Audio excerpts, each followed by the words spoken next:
And good morning. We are here again Monday morning with Roy Rickstrew, the disability guru. We're going to be covering the basic questions you should be prepared to answer when you're talking about a disability case, and we'll get to them right after this.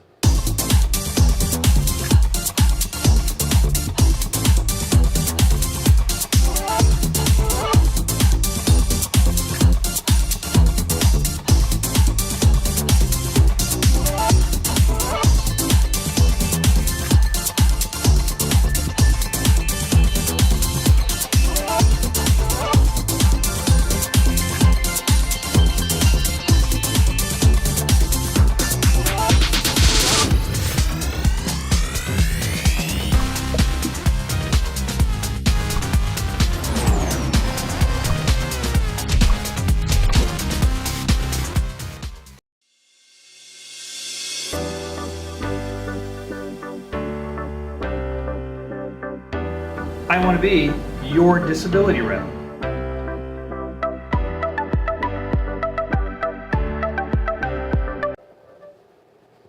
And here we are. We're back. Basic questions, huh? Yeah, pretty routine stuff, but Well, you'd that be makes amazed sense. how many times in hearings folks just kind of draw a blank when they're asked some of these very basic things. Yep. You know, it's funny, you watch television, you see the crime shows on TV, and they bring somebody in and they say, where were you? Do you have an alibi? Who can attest to? Do you have receipts? You know, And they just tell you. Yeah, but we always have these basic questions that we see in each and Right. every one of these crime documentaries or shows. Same kind of thing happens with Social Security.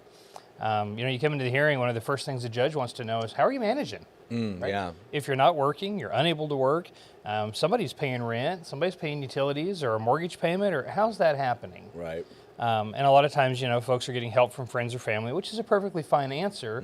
But other times people just kind of look at you blankly and they don't have much of an answer. Yep. And in the judge's mind, that suggests maybe you're working, cash under the table, odd jobs, something that you're not telling the whole story. Burning through savings, going into debt, Sure.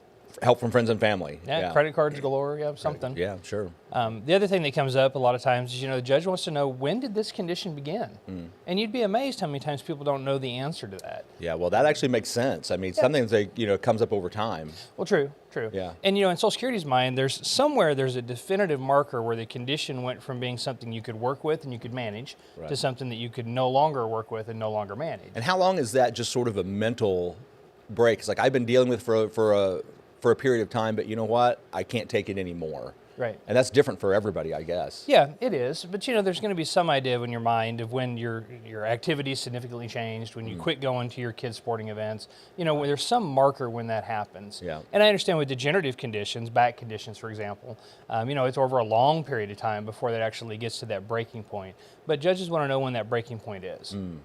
And one problem that comes out of that is you'll have people that say, oh, my back's been a problem since I was 26, and they're 52 now. And they've been working for 26 years. Exactly. And that's exactly what judges look at, is say, what changed? Yeah. You know, if it's been this bad at this level for this long and you worked with it, but what gives? What gives, sure. Another thing that comes up is kind of basic routine questions. Judge wants to know what the pain's like, right? If it's a pain issue. So aching, stabbing, shooting, throbbing, you get a lot of I don't know on those questions too. And I know this seems very remedial, but the quicker you are with your responses, the more credible you look, because the bigger of a deal this looks like it is to you. Yeah. So you got to be a little bit prepared for these hearings or for talking with Social Security in general. Always, yeah, always. Yeah. And then, of course, another thing that we run into oftentimes is judges want to know how it impacts your daily living, how it impacts your life.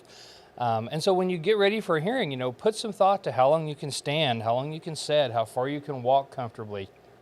Answer these questions ahead of time. If you get in there and you say, I don't know, again, it just looks like maybe this condition isn't top of mind, isn't a big deal. Yeah, makes a lot of sense. And I tell people all the time, when you get ready to go into your hearing, walk through your house the day before and make a list of things that are hard for you, things that have changed the way you approach, things that you get help with, so that you have these things top of mind when you go into that hearing setting. Yeah, well, and that's the real benefit of having an advocate like you, is to just at least, you know, remind people, hey, these are the things that are coming up. You need to think about that. Yeah, it's kind of interesting. You know, a lot of times people think that I'm predicting the future, or clients want to know if I'm watching them in some way every once in a while. Because, you know, I can read through the medical records and see the conditions and the severity, and I have a pretty good idea of what we should expect the answers to be.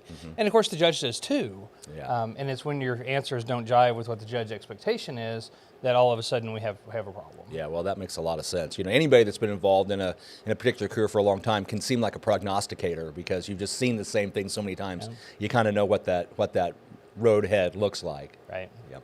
Right. Hey, if you've got some questions you want to talk to Roy, he's available today. The number's on the screen, 417-812-6698. Or you can scan that little code. You can zoom in on it with your phone, and they'll take you right to his website.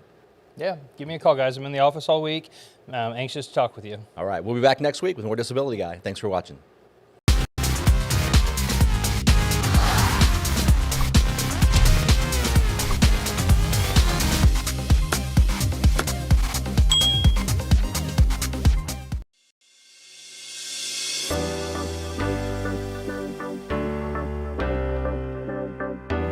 I want to be your disability rep.